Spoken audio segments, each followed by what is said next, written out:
नमस्कार दोस्तों, स्वागत है आप सभी का फिर एक बार जीके एमसीक्यू अड्डा चैनल में। दोस्तों आज हम देखने वाले हैं प्राचीन भारतीय इतिहास का चौथा भाग। तो चलिए दोस्तों शुरू करते हैं आज की वीडियो।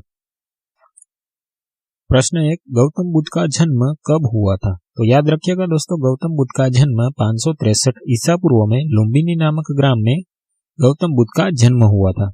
गौतम बुद्ध के पिता का नाम शुद्धोधन था, माता का नाम महामाया था, पत्नी का नाम यशोधरा था तथा पुत्र का नाम राहुल था। तो याद रखिएगा दोस्तों, गौतम बुद्ध का जन्म कब हुआ था? 563 ईसा पूर्व में लुम्बिनी नामक ग्राम में हुआ था। गौतम बुद्ध के पिता का नाम शुद्धोधन था, माता का नाम महामाया था, पत्नी का नाम यशोधरा तथा पुत्र का नाम राहुल था। तो चलिए दोस्तों बढ़ते हैं अब अगले प्रश्न की ओर। अगला प्रश्न है, बुद्ध के बचपन का नाम क्या था? तो याद रखिएगा दोस्तों, बुद्ध के बचपन का नाम था सिद्धार्थ। प्रश्न 3, गौतम बुद्ध को ज्ञान की प्राप्ति कहाँ पर हुई थी? दोस्तों गौतम बुद्ध को ज्ञान की प्राप्ति निरंजना नदी के तट पर पीपल वृक्ष के नीचे हुई थी। चौथा प्रश्न, बुद्ध ने प्रथम उपदेश कहाँ पर दिया था? दोस्तों बुद्ध ने प्रथम उपदेश सारनाथ में दिया था। पांचवा प्रश्न, बुद्ध द्वारा दिया गया प्रथम उपदेश क्या कहलाता है? दोस्तों बुद्ध द्वारा दिया गया प्रथम उपदेश धर्मचक्र परिवर्तन यानी कि धर्मचक्र प्रवर्तन कहलाता है। बुद्ध के जन्म का प्रतीक है कमल और ज्ञान का प्रतीक है पीपल। छठा प्रश्न, गौतम बुद्ध के प्रथम गुरु कौन थे? दोस्तों याद रखिएगा, गौतम बुद्ध के प्रथम गुरु थे आलार कलाम। आलार कलाम गौतम बुद्ध के प्रथम गुरु थे। प्रश्न 7, गौतम बुद्ध की मृत्यु कहाँ पर हुई थी? दोस्तों गौतम बुद्ध की मृत्यु कुशीनगर में हुई थी। प्रश्न 8, बुद्ध के मृत्यु की घटना को क्या कहते हैं? दोस्तों बुद्ध के मृत्यु की घटना को महापरिनिर्वाण कहा जाता है। अगला प्रश्न है, प्रथम बौद्ध संगीति कब हुई थी? तो याद रखिएगा दोस्तों, बहुत ही मजेदार प्रश्न है। प्रथम बौद्ध संगीति 483 ईसा पूर्व में राजगृह में अजात शत्रु के काल में हुई थी। याद रखिएगा दोस्तों, प्रथम बौद्ध संगीति 483 ईसा पूर्व में राजगृह में अजात शत्रु के काल में हुई थी। अगला प्रश्न देखते हैं। अगला प्रश्न है, द्वितीय बौद्ध संगीति कब हुई थी? तो दोस्तों याद रखिएगा, द्वितीय बौद्ध संगीति 383 ईसा पूर्व में वैशाली में कालाशोक के काल में हुई थी। प्रश्न 11, तृतीय बौद्ध संगीति कब हुई थी? दोस्तों तृतीय बौद्ध संगीति पाटलिपुत्र में 251 ईस्वीसन पूर्व में अशोक के समय में आयोजित की गई थी।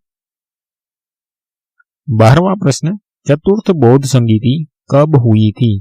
दोस्तों याद रखिएगा, चतुर्थ बौद्ध संगीति प्रथम शताब्दी में कश्मीर में कनिष्क के समय में हुई थी। दोस्तों चतुर्थ बौद्ध संगीति प्रथम शताब्दी में कश्मीर में कनिष्क के समय में हुई थी। 13वां प्रश्न, कल्पसूत्र को किस भाषा में लिखा गया है? दोस्तों याद रखिएगा, कल्पसूत्र को संस्कृत भाषा में लिखा गया है।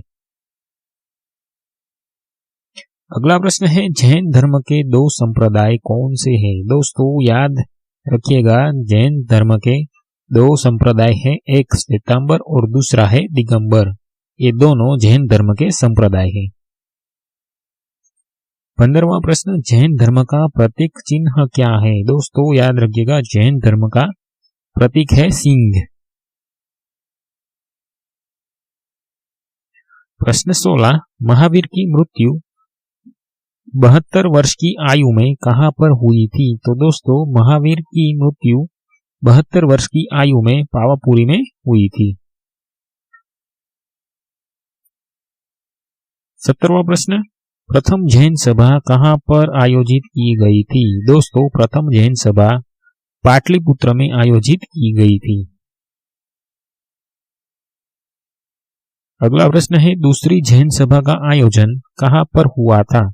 दोस्तों दूसरी जैन सभा का आयोजन वल्लभी में हुआ था।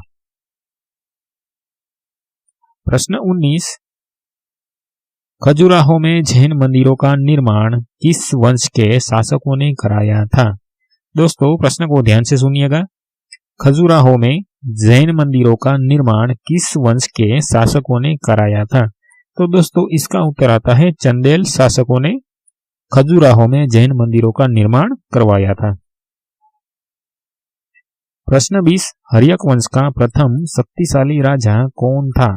तो दोस्तों इसका उत्तर आता है बिंबिसार। बिंबिसार हर्यक वंश का प्रथम शक्तिशाली राजा था। प्रश्न 21, शिशुनाग वंश का संस्थापक कौन था?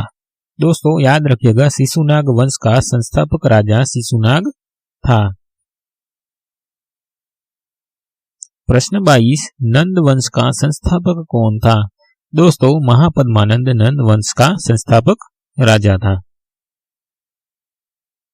प्रश्न 23, नंद वंश का अंतिम शासक कौन था? दोस्तों धनानंद नंद वंश का अंतिम शासक था। अगला प्रश्न है, भारत में प्रथम विदेशी आक्रमण किसने किया था? तो दोस्तों इसका उत्तर आता है भारत में प्रथम विदेशी आक्रमण ईरानियों ने किया था और दूसरा आक्रमण है सिकंदर ने किया था।